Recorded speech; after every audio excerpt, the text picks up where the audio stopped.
નમસ્કાર દર્શક મિત્રો, N7 ગુજરાતી ન્યૂઝમાં આપનું હાર્દિક સ્વાગત છે। સમાચારની વાત કરવામાં આવે તો લોકશાહીના મહાપર્વની શરૂઆત જંબુસરમાં સરકારી કર્મચારીઓએ પોસ્ટલ બેલેટ પેપરથી મતદાન કર્યું। આગામી દિવસોમાં લોકશાહીના મહાપર્વની ઉજવણી થનાર છે।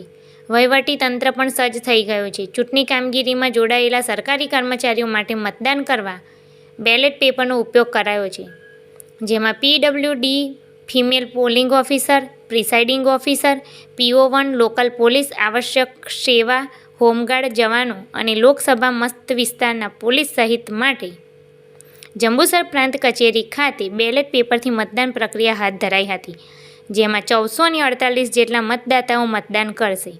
આજે સવારે 10 વાગ્યાથી પ્રાંત કચેરી ખાતે મતદાન કરવા કર્મચારીઓ ઉમટી પડ્યા હતા, જેમાં પ્રાંત અધિકારી મહેશભાઈ પટેલ, TDO હાર્દિકસિંહ રાઠોડ, PIAV પાનમિયા મામલતદાર વિનોદભાઈ પરમાર એ પોતાના મતાધિકારનો ઉપયોગ કર્યો હતો અને દરેક વ્યક્તિએ આવશ્યક મતદાન કરવું જોઈએ। પોતાનો કિંમતી મત આપી દેશના લોકશાહી પર્વમાં વધુને વધુ જનતાએ ભાગ લેવા અપીલ કરી હતી। મારું નામ રાઠોડ હાર્દિકસિંહ મહેશભાઈ છે। હું તાલુકા વિકાસ અધિકારી જંબુસર તાલુકા પંચાયત ખાતે ફરજ બજાવું છું। આજરોજ લોકશાહીના પર્વમાં મેં મારો કિંમતી અને અમૂલ્ય વોટ આપેલો છે। હું દેશની જનતાને પણ વધુમાં વધુ આ લોકશાહીના પર્વમાં ભાગ લે અને દેશ મજબૂત બને એ માટે વોટ આપવાની હું અપીલ કરું છું।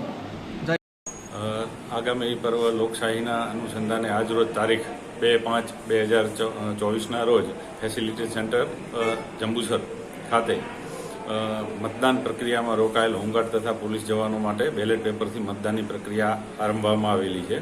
જે અનુસંધાને આજરોજ મેં પણ મારા મતદાનના અધિકારનો ઉપયોગ કરેલ છે અને આપ તમામ મીડિયાના માધ્યમથી હું તમામ દેશની જનતાને આહવાન કરું છું કે લોકશાહીના આ પર્વમાં તમામે વધુમાં વધુ મતદાન કરી અને દેશને આગળ વધારવામાં મદદ કરવી જોઈએ।